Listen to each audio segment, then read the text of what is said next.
Hello, I'm Rod Dreher, and welcome to Conversations with Metropolitan Hilarion. Vladika, let's talk about the various ways of interpreting the Gospels. How did the early church do it? There were different ways to interpret the Gospel in the early church. There was, for example, the Antiochian tradition, which tended to be more literal in interpretation.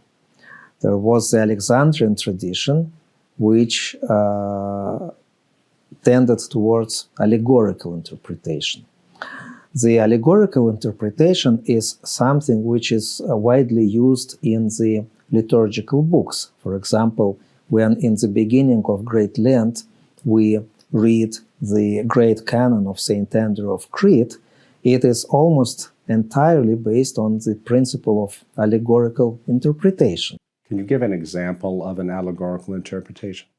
Yes, for example, he would argue that the two wives of Jacob, Leah and Rachel, that they represent two different ways of Christian life, the contemplation and the virtue. And there are many other examples taken from the Old Testament and even from the New Testament, which are interpreted in this way. The late Father John Meyendorff, a great theologian of our times, whom I happen to know personally, he used to say that this way of interpretation is meaningless for a contemporary person. And in a way, it is true. Though, as I said, it is used in the liturgical text, and if we want to understand the liturgy, and especially if we want to understand the daily services like Matins, like Vespers, and the texts which are dedicated to saints, which are dedicated to the feasts, we have to learn the principles of this allegorical interpretation. But of course, the literal interpretation is something which is still used and which has been used successively by the Church from the very beginning. And the literal interpretation means that we actually read the text and that we try to see what it means to us. There is also a very interesting case of interpretation within the text of the Gospel. For example, we have the parables of Jesus, and there are many of them, more than 40. And we have several examples of how Jesus Christ himself interpreted his parables. So in a way, he gave us a key which we can use to interpret also his other parables. Is there an orthodox way to interpret the Bible? Normally, we would argue that the orthodox way to interpret the Bible is the one which is based on the patristic teaching. We tend not to rely as much as do contemporary Protestants, for example, on the achievements of the biblical scholarship and of the textual criticism, though I think in some ways it is quite useful, and in some points it is even inevitable for us. But still, the patristic interpretation has a lot of value for us Christians.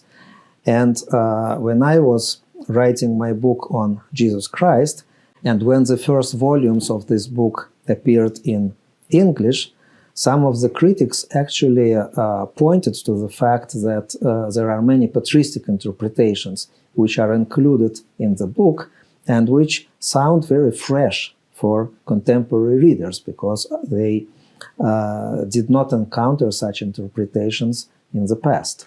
Why do we Orthodox put so much emphasis on the patristic form of interpretation? Because we believe that in the patristic times there were many saintly people, there were many exquisite theologians who actually paved the way to all future interpretations of the Gospel. We refer to the 4th century, for example, as the golden age of Eastern Christian patristics. bearing in mind such names as Gregory Nazianzen, Basil the Great, Gregory of Nyssa, John Chrysostom, and they all interpreted the Gospel, while they also used different methods of interpretation. If you take John Chrysostom, he always likes a literal interpretation and a direct reference to the life of his listeners. If you take Gregory of Nyssa, he obviously tends towards allegorical interpretation. How much liberty do individual Orthodox Christians today have for interpreting Scripture when they're reading their Bible at home? Well, I think they have some liberty, but the Church always reminds us that only that interpretation of the Bible is reliable, which has been approved by the Church, or at least which is not contrary to the teaching of the Church. So the Orthodox tradition, while encouraging people to think about the Gospel text and the text of the Bible, to read it, to find its meaning for oneself and to find its interpretation, also reminds us that there are certain boundaries which have been set by the Church in order to help us not to be led astray by some strange ideas or conceptions or misconceptions. Final question. We'll have a lot of viewers who are not Orthodox, who come out of the Protestant or the Catholic tradition.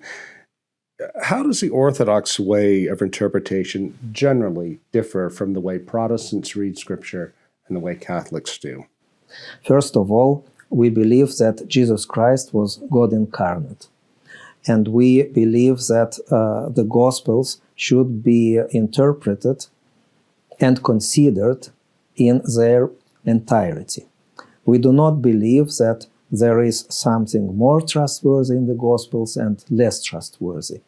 We will not agree with those who would say that Jesus Christ was simply a teacher of morality. We will not agree with those who reduce his life to certain events which didn't have any supranational character and which deny his miracles, as was a fashion among some Protestant scholars of the 19th century. We believe that Jesus Christ was God, that Gospels are trustworthy sources, that while each Gospel depicts Jesus Christ from a certain point of view, from a certain angle, yet in their entirety, the Gospels give us a very complete and trustworthy picture of who Jesus was and what he taught.